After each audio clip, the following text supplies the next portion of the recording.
محمد مولاي محمد قلت باهي البنظار الله عليك.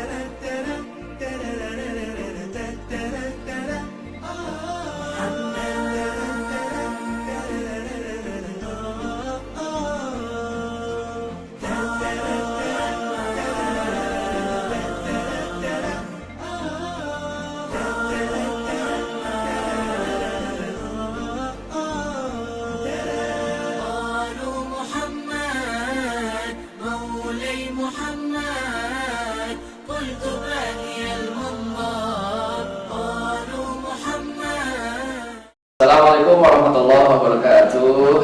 Alhamdulillah, salatu wassalamu ala rasulillah Sayyidina Muhammad ibn Abdillah la hawla wa la quwwata illa billah.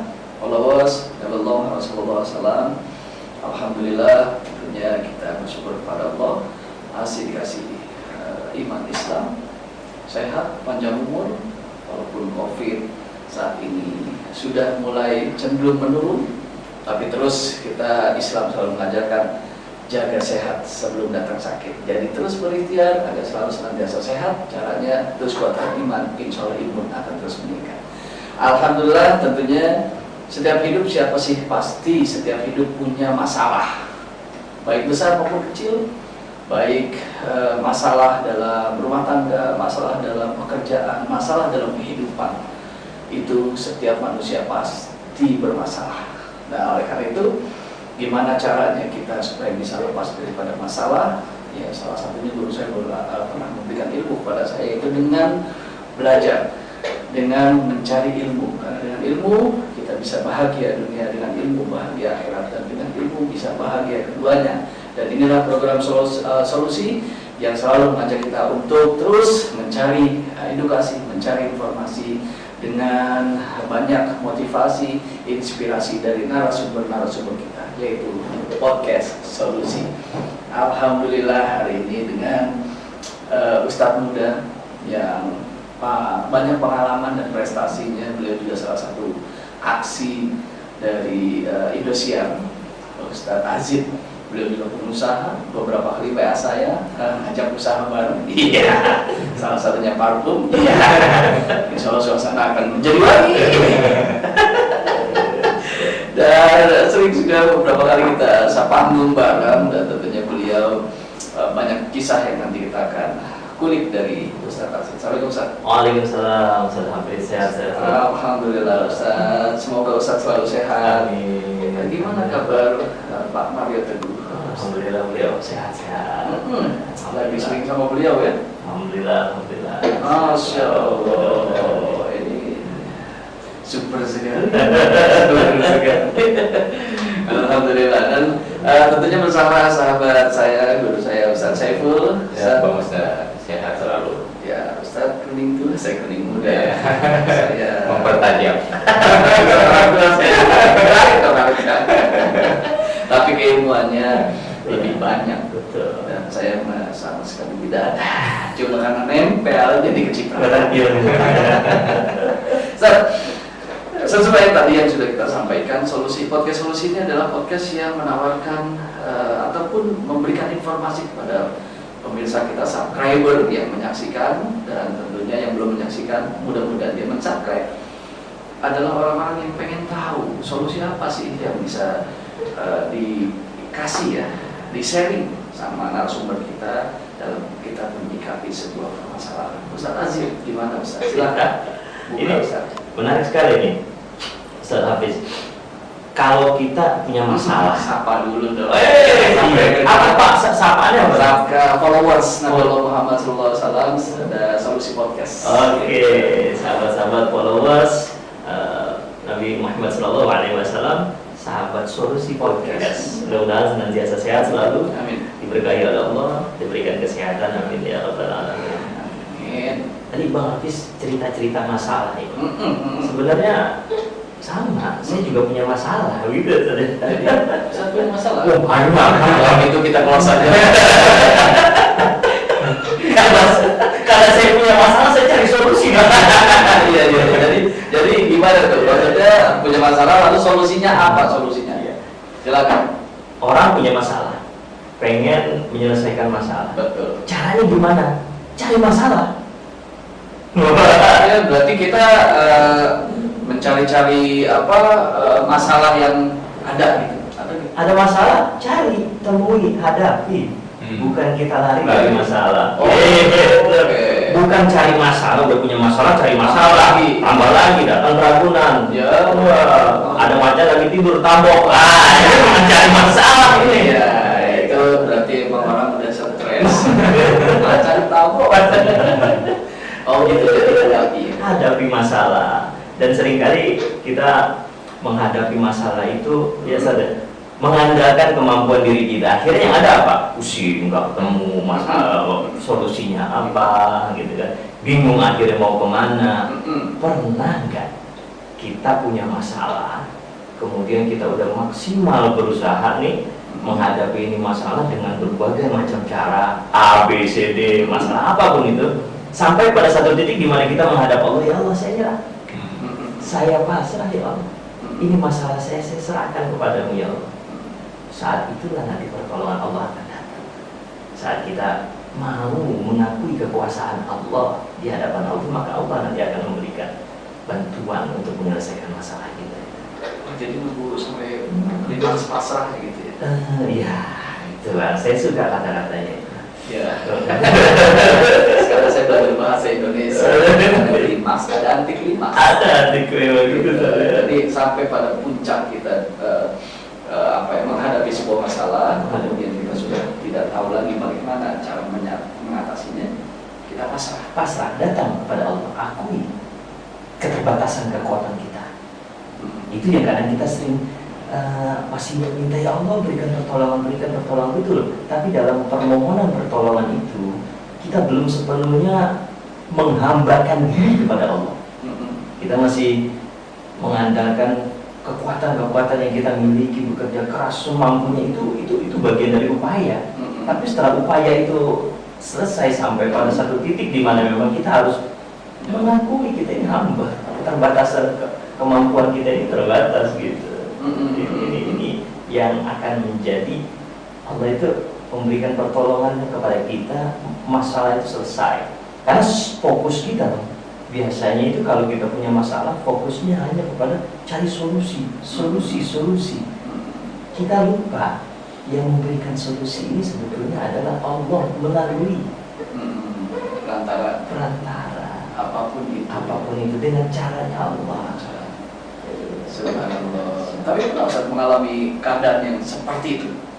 Sering. Dalam keadaan yang benar-benar terpuruk lah. Ya.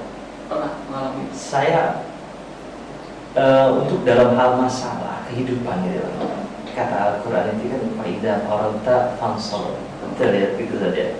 Kalau kamu sampai satu titik di mana jangan nyaman berada di pada satu titik, itu Al-Quran mengajarkan gitu, zona nyaman. Baru-baru ini saya merasakan memang zona nyaman saja. Zona nyaman dengan kehidupan saya, menikmati masa-masa kehidupan ini kan.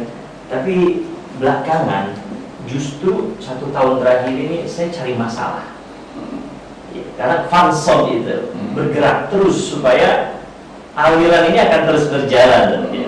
Saya di rumah alhamdulillah ada panti asuhan. Kalau bicara kenyamanan hidup, saya udah nyaman. Tanpa membangun panti asuhan ini, kehidupan saya nyaman. Tapi bayangkan di tengah kondisi pandemi seperti sekarang ini, di mana semua serba sulit, kita bikin panti asuhan. Ini kan namanya cari masalah, betul ya? Iya kan? Cari masalah. Uangnya punya nggak ada. Mobil saya jual untuk tahap awal proses pembangunan dan sebagainya itu ya. Mobil saya jual. Awalnya jual mobil ikhlas nggak ikhlas. Ya terpaksa. Nggak punya duit. Pilihannya itu. Pilihan bandanya itu yang kira-kira cepat jadi duit. Cepat liquid, cepat itu. Mobil itu. Setelah dijual uangnya saya pergunakan. Hati belum ikhlas. Inilah hebatnya sedekah. Dan Allah itu maha baik. Walaupun hati pada saat memberi ini belum sepenuhnya ikhlas, tapi Allah tidak pernah menyia-nyiakan kebaikan itu. Jadi ikhlas yang saya pelajari itu adalah bukan pada saat memberi, tapi proses. Oke, jadi begini. Oh iya, itu kan lagi. Letaknya kaget. Begini ya. Jadi proses itu. Proses. Kalau saya memahami ikhlas itu adalah proses. Pada saat memberi pertama itu saya belum ikhlas. Kemudian pada saat proses keduanya mulai rasa gerutu itu sedikit mulai berkurang. Ya, nanti berproses dengan berulang, akhirnya barulah kita menyadari bahwa yang kita punya itu memang dari Allah. Lalu ketika dalam keadaan ingin menjual itu dalam keadaan tidak ikhlas gitu ya, kok bisa terjadi gitu kan, masih berat banget itu melawan itu kan, yang paling berat adalah melawan kondisi ketidakikhlasan. Tidak ikhlas, keterpaksaan Bang, akhirnya yang memaksa. Yang bikin saya nggak ikhlas itu karena memang baru 3 bulan lunas Bang. Oh, jadi yang bikin karena nggak ikhlas itu karena baru 3 bulan lunas. Baru 3 bulan lunas, nyesek rasanya itu kan. Paling benar-benar kata 3 bulan gara-gara itu ya, gak ada cicilan dijual. Habis subhanallah. Terus lalu itu yang akhirnya kemudian saya bilang dengan kita masuk ke dalam satu masalah, kan tidak mungkin Allah itu membiarkan kita masuk ke dalam satu masalah tanpa Allah membekali kita satu kekuatan untuk keluar dari masalah itu. Allah nggak pernah zalim. Jadi saat saya masuk ke dalam satu masalah, saya yakin la yukallifullahu nafsan illa wus'aha. Pasti nanti Allah akan membekali. Kalau saya nggak mampu, Allah yang akan memampukan. Saya nggak bisa keluar dari sini, Allah yang akan mengirim orang-orang baik untuk membantu saya keluar dari masalah itu. Dan ternyata makin banyak masalah yang kita hadapi, itulah yang semakin menjadikan kita lebih besar. Besar dalam arti bukan membanggakan diri, tapi jiwa kita dalam tingkat masalah jadi tidak pantang menyerah, dan kualitas itu. Baik, alhamdulillah. Berarti ayo buat followers, subscriber, kita cari masalah. Saya suka. Baik Ustaz, tapi sebelum kita cari dulu, kita jeda dulu sebentar. Jadi tetap bersama kami di Solusi Podcast. Silahkan.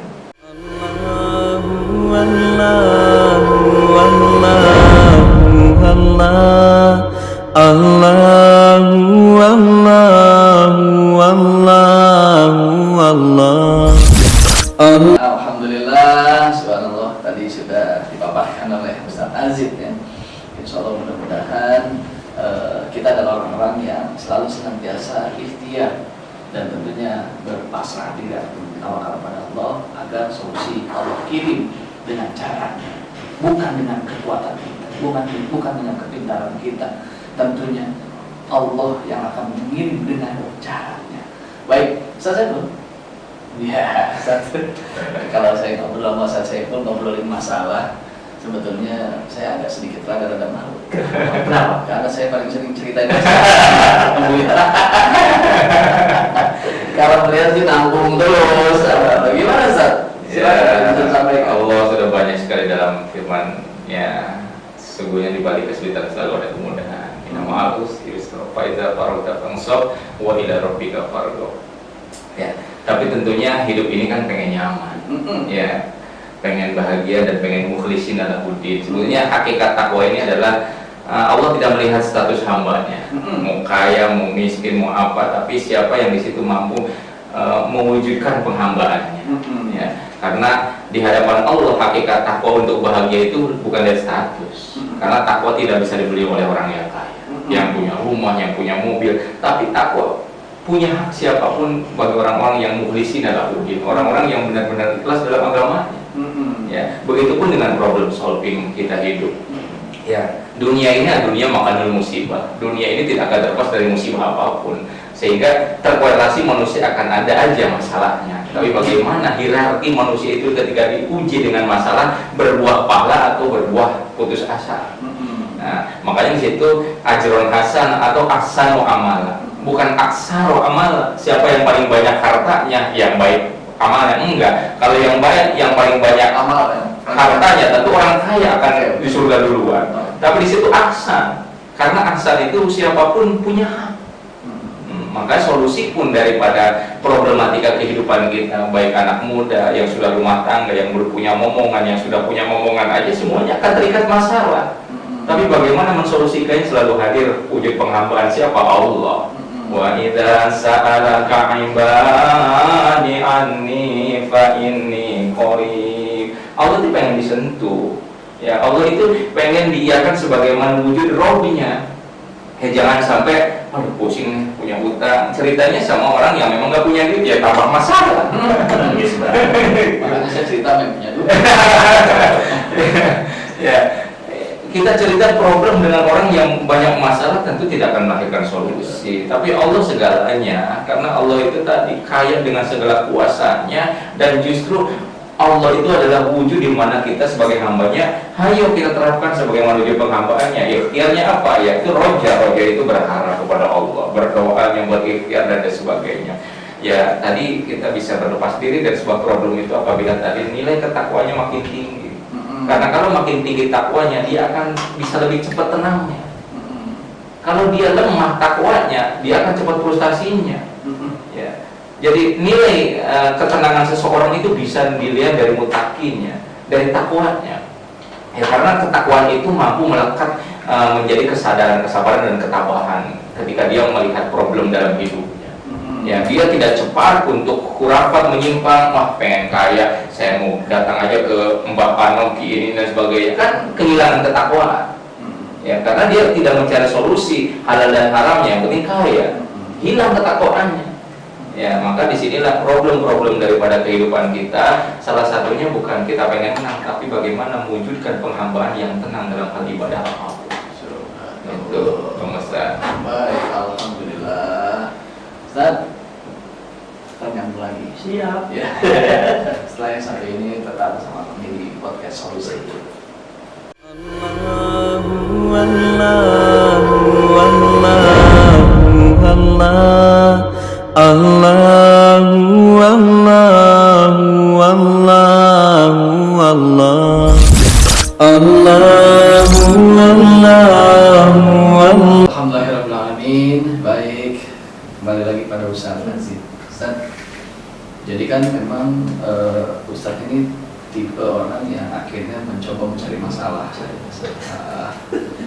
Padahal hidup sudah dalam zona aman ya, Nyaman, insya Allah. nyaman. Tapi sekarang zonanya zona udah mulai agak kuning ya. Udah nggak merah lagi ya, udah nggak hitam, udah kuning mau hijau, mudah-mudahan hijau dan habis ya corona, dah habis-habisan juga sih. Nah, posisinya Ustaz, berarti Ustaz saat ini punya sebuah yayasan. Yayasan Panti Asuhan. lebih kepada apa yang Bagi fokusnya kita adalah memperdayakan yatim dan duafa, memuliakan mereka. Oh, sudah berapa yang diurus? Alhamdulillah sekarang ada 15 orang yang asrama Yang tinggal di rumah. ada 15 sama namanya. Maknya di rumah aja. Kira kalau ada namanya saya mau ambil. Kalau antum mau nanggung boleh. Paminan nyengir lagi. Kiai Saiful loh.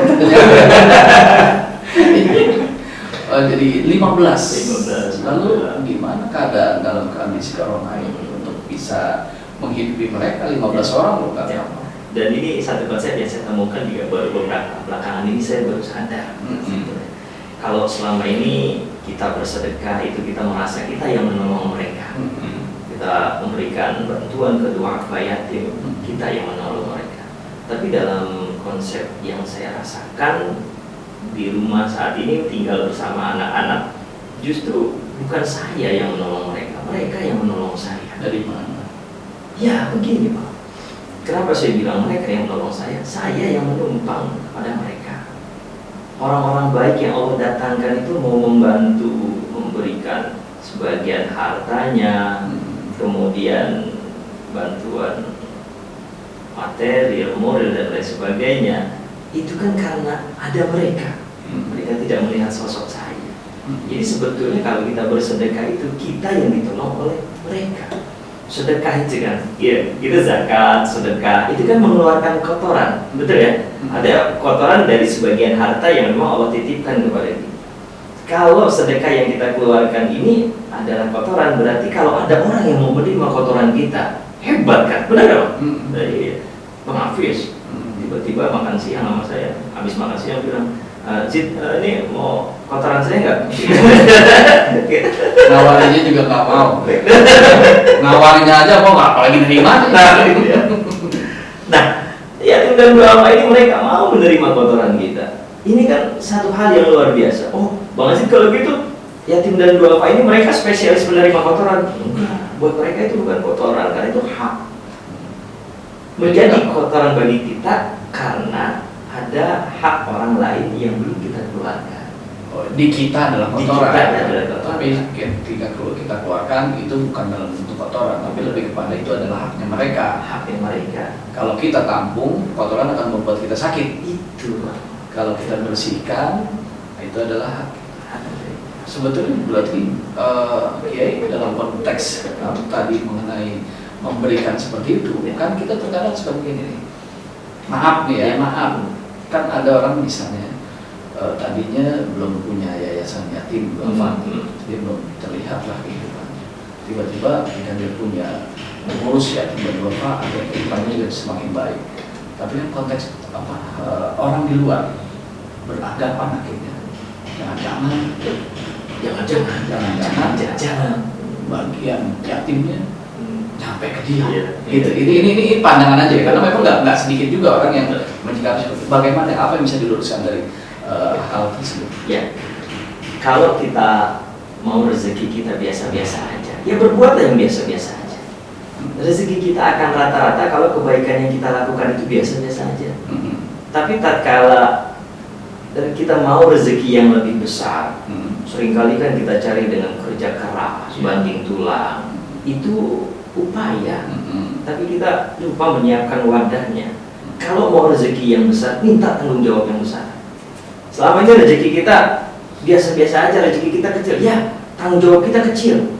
Tapi tatkala kita minta pada Allah tanggung jawab yang besar, Allah kasih tanggung jawab yang besar, pasti Allah akan menyesuaikan kepantasan rezeki kita. Gitu sih.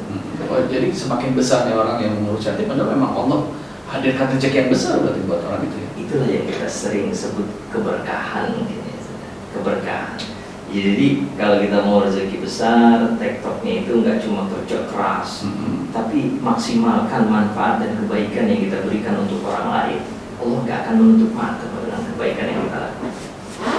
Subhanallah. Kedepannya apa yang pengen diharapkan dari Ustaz Aziz? Kepada anak saya ingin mereka nyaman, saya ingin mereka bahagia bersama saya, itu aja. Adapun mereka nanti bisa hafal Quran, mereka jadi pandai, mereka jadi pintar, itu bonus. Jangan sampai memang mereka di rumah sudah merasakan satu kesulitan, barang saya malah tambah susah. Jangan sampai, artinya apa yang saya makan, saya upayakan itu yang mereka makan. Apa yang mereka makan, itu yang saya dapatkan. Super sekali. Itu suara Pak Maria atau suara Haji Nomaira? Anda super. Nomaira apa?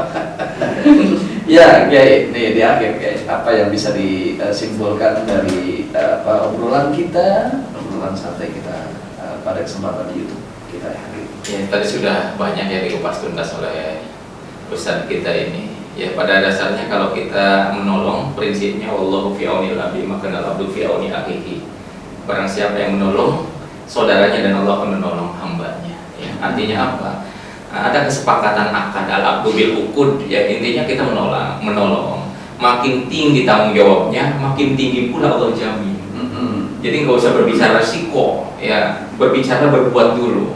Ya, karena tadi Allah itu janji ya, innallaha la yukhliful mi'ad. Allah tidak akan keluar dengan janji setiap hambanya. Aduh, saya punya santri 15, aduh bingung ya, mobil udah dijual, ya aset udah nggak ada, kan gitu. Tapi dengan 15 yang berusaha diupayakan supaya mereka merasakan bagaimana dia makan, bagaimana dia punya hak pendidikan dan sebagainya, tanpa diduga oleh kita ada tangan-tangan baik. Ternyata dengan yatim tersebut ada yang terketuk, hati-hati dermawan yang hadir. Yang tadinya pelit tetangganya, aduh, jadi ibadah, jadi simpati, wasilahnya Ustaz. gitu kan. Dan anak-anak yatim juga yang tadinya tidak terpelihara, ada anaknya tapi ada tangan-tangan sakti yang mampu dijadikan aset ke depan. Aset bagi bapaknya sudah meninggal, ditinggal lebih dulu, lebih muda, tapi di sana di saat Ustaz Ajin tidak mengurusinya, mungkin anak-anak sekarang lebih kenal di jalanan minta-minta, ya, atau bahkan dia tidak keurus pola hidupnya. Tapi dengan hari ini dia kena ruku dan sujud, minimal ada sepatah kata sebaik doa kepada orang tuanya hari ini tidak bersama mereka. Itu kan pahala yang terbaik, yang sulit didapatkan oleh siapapun. Nah dari situlah mengalir sedekahnya, dari mana aja yang rezekinya tak terduga. Ya, kemudian yang terakhir, mereka adalah bagian dari kita. Bahkan harta kita menjadi hak mereka. Gitu. Makanya kita yang terbaik adalah mengurus anak yatim, mendekatinya menjadi dermawan, hadanahnya juga menjadi hadanah aset pahala buat kita. Dan insya Allah ini adalah pekerjaan yang mulia. Adapun asumsi-asumsi yang lain, ya biarkan. Kalaupun ada yang kasus-kasus, kenapa kita hari ini tidak menjadi contoh yang benar?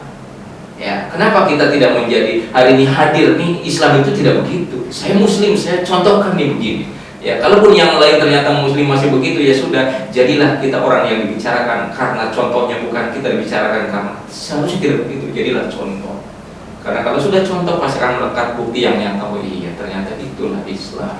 Alhamdulillah. Ustaz, motivasi apa Ustaz di akhir yang bisa disampaikan buat orang-orang yang saat ini sedang dihadapi oleh masalah?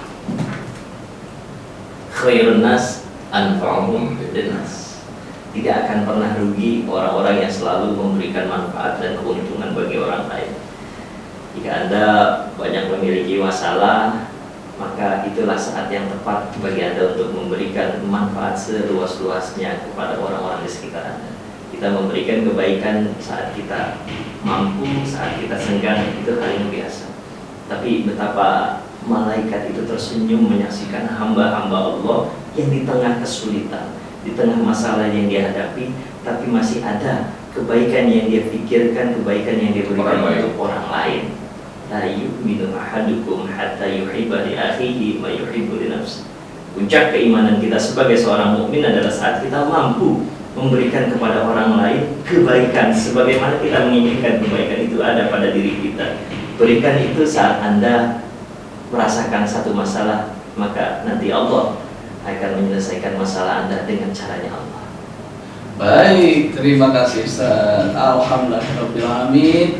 Super sekali apa yang disampaikan dan sungguh menjadi motivasi dan spirit buat kita agar terus berbuat baik dan menjadi manfaat dalam kehidupan. Tadi beliau sudah menceritakan tentang yayasan beliau yang mengurus anak-anak yatim. Pesan saya, yuk kita urus anak-anak yatim yang ada di sekeliling kita agar ke depan dia menjadi manusia emas yang bermanfaat buat orang lainnya. Kalau anak yatim tidak terurus oleh kita, khawatir dia jadi manusia silver yang ada di sekitar kita. Semoga ini jadi manfaat. Assalamualaikum warahmatullahi wabarakatuh. Waalaikumsalam.